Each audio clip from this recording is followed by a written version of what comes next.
Assalamualaikum warahmatullahi wabarakatuh. Saya Alifian Nagari Hargiansyah, NPI 1431800 akan menjelaskan tentang perencanaan kolom SRPMK.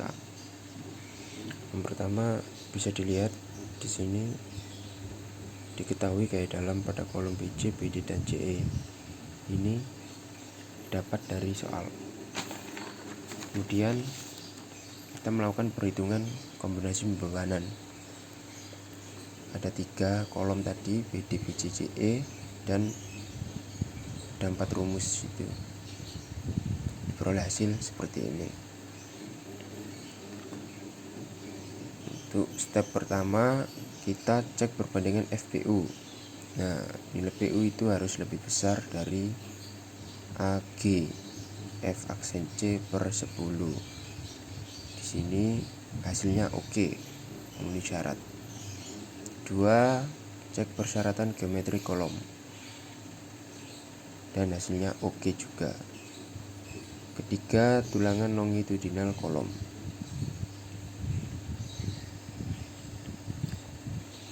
Ini untuk mencari rasio tulangan ya, apakah diperbolehkan atau tidak memenuhi syarat. Di sini hasilnya 1,9089. Ya, nilai tersebut memenuhi syarat rasio tulangan sebesar 1-4% dengan diagram interaksi sebagai berikut. Oke, berikut adalah diagramnya.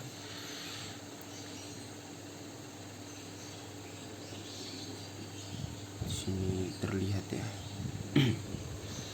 Sini ada tanda plus yang masih di dalam grafik lingkaran ini, itu tandanya masih aman yang kita rencanakan itu.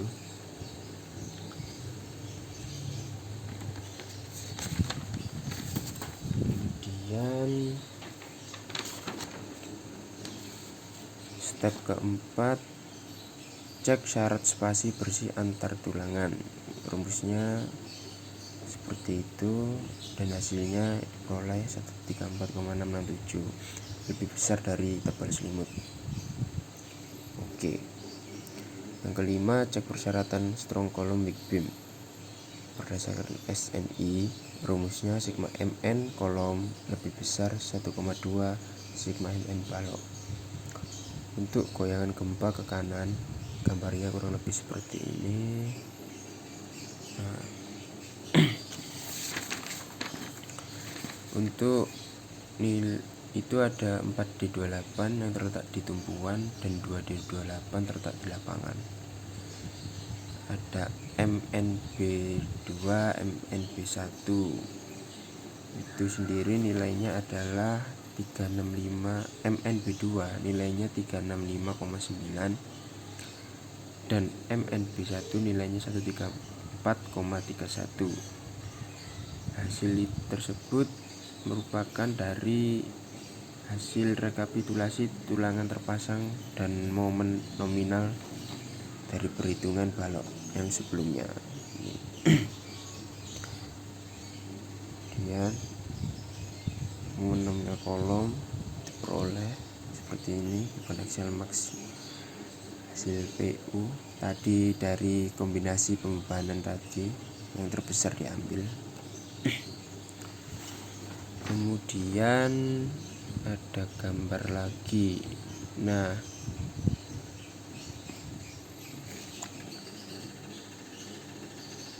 di sini kita mencari MNC seperti ini. Kita tarik garis lurus ini dari +1 warna biru. Ini plus 1 warna biru ya. Mendapatkan nilai 90 plus 2, ini MC2 warna orange, mendapatkan nilai 705.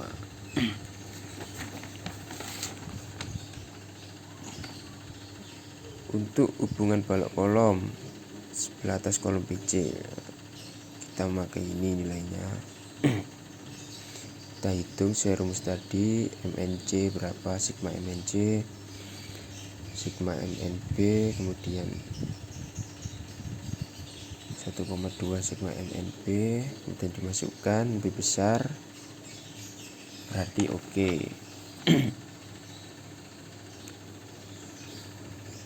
Untuk hubungan kolom sebelah bawah kolom BC ya, ini sama kayak tadi dan hasilnya pun oke juga.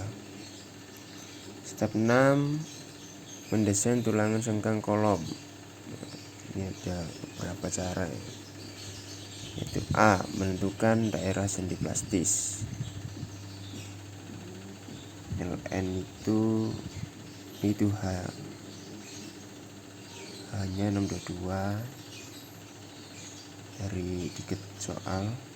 Kemudian 1/6 LN itu tingginya ya 3,8 kalau nggak salah. Peroleh hasil 622. B, menentukan spasi maksimum tulangan transversal. Ya, rumusnya seperti ini.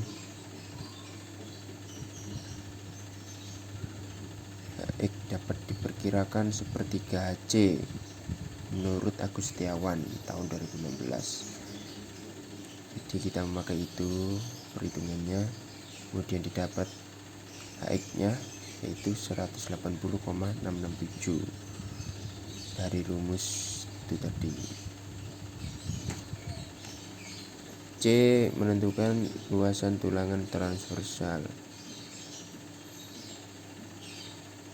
Inti penampang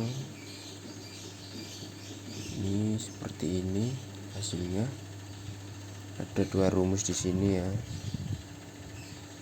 Dan kita akan pakai yang terbesar buat cek persyaratannya. Nah, dipakai tulangan transversal 3 kaki D13. Harus pakai V ya, dan memenuhi syarat. Oke, lebih besar. D, cek tulangan geser kolom. Analisa MPR kolom dengan menggunakan ASP kolom. Oke, di sini ada gambar lagi.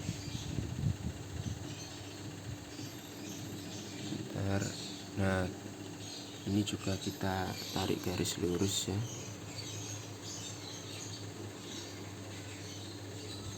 Dari ujung sini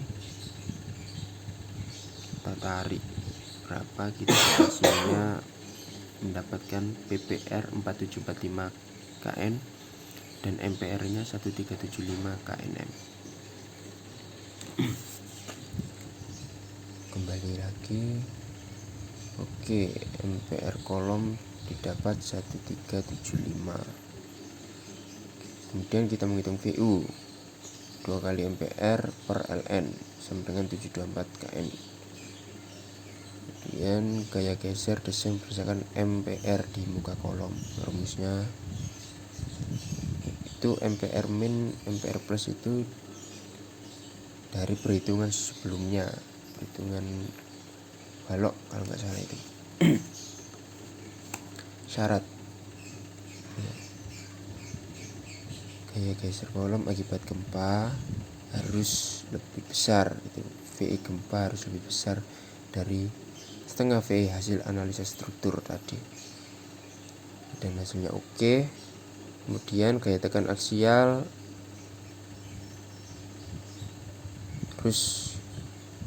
harus lebih kecil ya. Di sini AGF aksen C per 20 619 dan PU hasilnya lebih kecil, yaitu lebih besar, maaf harus lebih besar 5019,2 dari beban aksial tadi itu kayak beban maksimal, dan hasilnya oke. Step 8, kontribusi VC. Ini diketnya BW 622 D 555 0,75.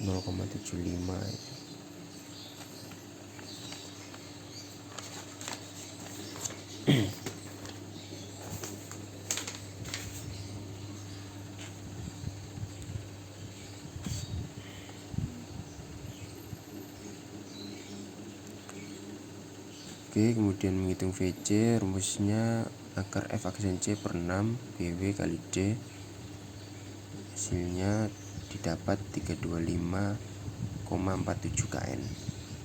VS perlu, VU per bagi faktor reduksi kurangi VC, hasilnya 7,536 kN. Dipakai tulangan transversal 3 kaki D 13 AV 397. Ini hasil hitungan yang tadi.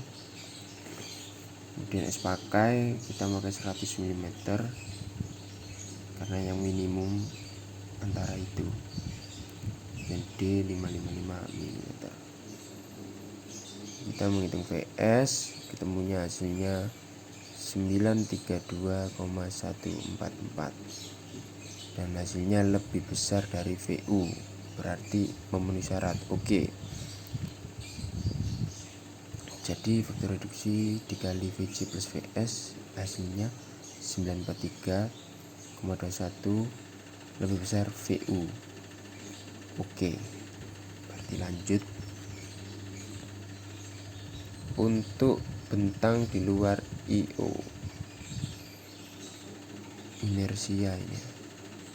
Menghitung VC, gaya geser kontribusi beton. VC sama dengan F aksen C akar F aksen C per 6 BWD, sama seperti tadi. Kemudian hasilnya seperti itu.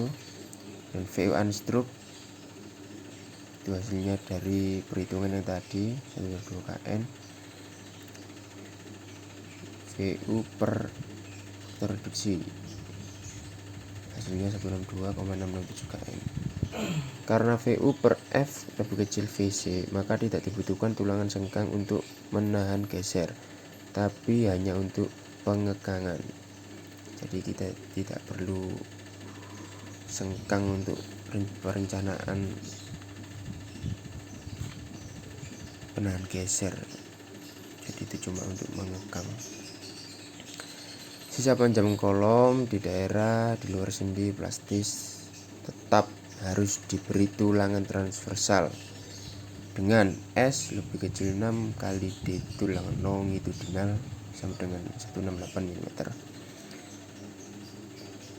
Seperti ini, 48 kali DS D per 2, dan 168 lebih kecil 277,5, diambil yang terkecil, sehingga digunakan sengkang 3 kaki D13 dengan S pakai 168 mm.